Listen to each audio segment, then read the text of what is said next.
Carlos Hathcock was born in Little Rock, Arkansas, on May 20, 1942.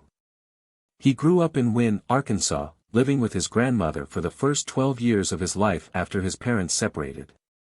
While visiting relatives in Mississippi, he took to shooting and hunting at an early age, partly out of necessity to help feed his poor family. He would go into the woods with his dog and pretend to be a soldier and hunt imaginary Japanese soldiers with the German Mauser which his father, Carlos Norman Hathcock, brought back from World War II. He hunted at that early age with a .22 caliber J.C. Higgins single-shot rifle. Hathcock dreamed of being a Marine throughout his childhood, and so on May 20, 1959, his 17th birthday, he enlisted in the United States Marine Corps. Before deploying to South Vietnam, Hathcock had won shooting championships, including matches at Camp Perry and the Wimbledon Cup. In 1966, Hathcock started his deployment in the Vietnam War as a military policeman and later became a sniper after Captain Edward James Land pushed the Marines into raising snipers in every platoon. Land later recruited Marines who had set their own records in sharpshooting. He quickly found Hathcock, who had won the Wimbledon Cup, the most prestigious prize for long-range shooting, at Camp Perry in 1965. During the Vietnam War, Hathcock had 93 confirmed kills of People's Army of Vietnam and Viet Cong personnel. In the Vietnam War, kills had to be confirmed by the sniper's spotter and a third party, who had to be an officer. Snipers often did not have a third party present, making confirmation difficult, especially if the target was behind enemy lines, as was usually the case. Hathcock himself estimated that he had killed between 300 and 400 enemy personnel during the Vietnam War. The PAVN placed a bounty of $30,000 on Hathcock's life for killing so many of its soldiers. Rewards put on U.S. snipers by the PAVN typically ranged from $8 to $2,000. Hathcock held the record for the highest bounty and killed every known Vietnamese marksman who sought him to try to collect it. The Viet Cong and PAVN called Hathcock Long Trang, translated as white feather, because of the white feather he kept in a band on his bush hat. After a platoon of Vietnamese snipers was sent to hunt down white feather, many Marines in the same area donned white feathers to deceive the enemy. These Marines were aware of the impact Hathcock's death would have and took it upon themselves to make themselves targets in order to confuse the counter-snipers. One of Hathcock's most famous accomplishments was shooting an enemy sniper through the enemy's own rifle scope, hitting him in the eye and killing him.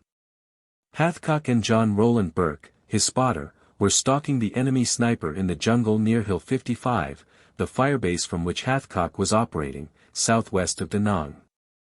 The sniper, known only as the Cobra, had already killed several Marines and was believed to have been sent specifically to kill Hathcock. When Hathcock saw a glint in the bushes, he fired at it, shooting through the scope and killing the sniper. Hathcock took possession of the dead sniper's rifle, hoping to bring it home as a trophy, but after he turned it in and tagged it, it was stolen from the armory.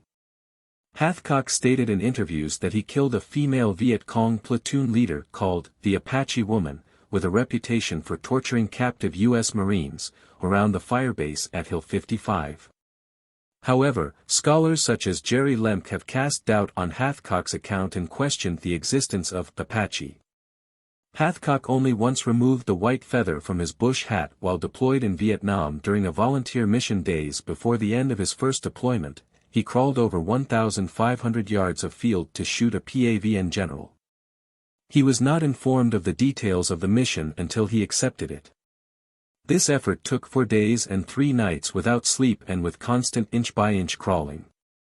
Hathcock said he was almost stepped on as he lay camouflaged with grass and vegetation in a meadow shortly after sunset.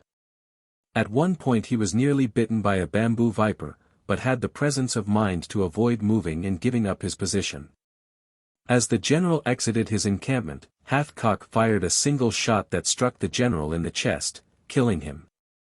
After this mission, Hathcock returned to the United States in 1967.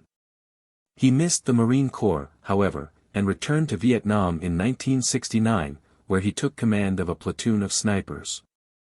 On September 16, 1969, Hathcock's career as a sniper came to a sudden end along Highway 1, north of landing zone Baldy, when the LVTP-5 he was riding on struck an anti-tank mine.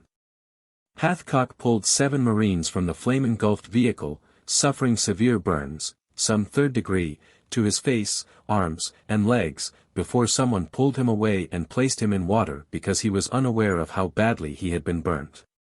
While recovering, Hathcock received the Purple Heart. Nearly 30 years later, he received a Silver Star for this action. Hathcock and the 7 Marines he pulled from the vehicle were evacuated by helicopter to hospital ship USS Repose, then to a naval hospital in Tokyo, and ultimately to the burn center at Brooke Army Medical Center in San Antonio, Texas.